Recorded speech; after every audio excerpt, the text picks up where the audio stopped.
রাধে রাধে বন্ধুরা, আজকে বানিয়ে ফেলেছিলাম ছড়া পিঠে। এই পিঠেটা বানানোর জন্য প্রথমেই চালের গুঁড়োটা সিদ্ধ করে নিতে হবে। এর জন্য আমি 3 বাটি জল দিয়ে দিয়েছি আর দিয়েছি স্বাদ মতো নুন। এরপর আমি 2 বাটি চালের গুঁড়ো দিয়ে দিয়েছি। চালের গুঁড়োটা দিয়ে ওই জলের মধ্যে আমি একটু নেড়ে চেড়ে নিচ্ছি। নেড়ে চেড়ে জলটার সাথে চালের গুঁড়োটা খুব ভালোভাবে মিশিয়ে নিয়েছি। মিশিয়ে নেওয়া হয়ে গেলে আমি কিছুক্ষণের জন্য এটা ঢাকনা দিয়ে রেখে দেবো। এই ঢাকনাটা দিয়ে রাখলে চালের গুঁড়োটা খুব ভালোভাবে সিদ্ধ হয়। এরপর 10 মিনিট পরে আমি ঢাকনাটা তুলে নিয়ে চালের গুঁড়োটা দিয়ে আমি একটা বড় ডো বানিয়ে নিচ্ছি।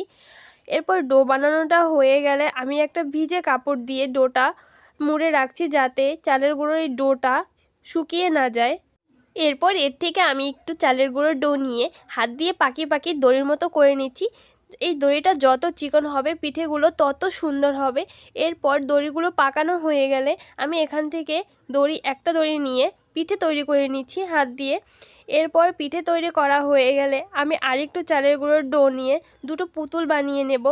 কারণ আমি আগে ছোটোবেলায় দেখতাম মা কাকিমারা যখন পিঠে তৈরি করতো এরকম দুটো ছেলে আর মেয়ে বানাতো। ওরা বলতো এটা নাকি বর বউ, তাই আমিও বানিয়ে ফেললাম বর বউ।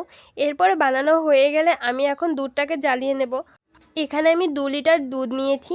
এখন এর মধ্যে আমি দারচিনি এলাচ দিয়ে জ্বালাতে থাকবো। আর দুধটা যখন ফুটে যাবে তখন এর মধ্যে দিয়ে দেবো আমার কেটে রাখা পিঠেগুলো। এরপর আমি জ্বালাতে থাকবো যতক্ষণ না পর্যন্ত পিঠেগুলো সিদ্ধ হয়ে যায়। এরপর এর মধ্যে আমি দিয়ে দিয়েছি দুটো তেজপাতা, দিয়ে আমি জ্বালাতে থাকবো যতক্ষণ না পিঠেটা সিদ্ধ হয়ে যায়। এরপর পিঠেটা সিদ্ধ হয়ে গেলে এর মধ্যে আমি গুড় অ্যাড করে দেব। আর এই গুড়টা আমি আগে থেকে জ্বালিয়ে রেখেছিলাম যাতে দুধের মধ্যে দিলে দুধটা কেটে না যায়। এরপর কিছুক্ষণ জ্বালাতে হবে, কারণ গুড়টা দেওয়ার কারণে পিঠেটা অনেকটা পাতলা হয়ে যাবে। এরপরে রান্না করে আমি নামিয়ে ফেলেছি পিঠে। যদি আমার ভিডিও ভালো লাগে চ্যানেলটিকে সাবস্ক্রাইব করে দেবেন, লাইক কমেন্ট করে পাশে থাকবেন। ভালো থাকবেন, দেখা হচ্ছে পরের ভিডিওতে। টাটা।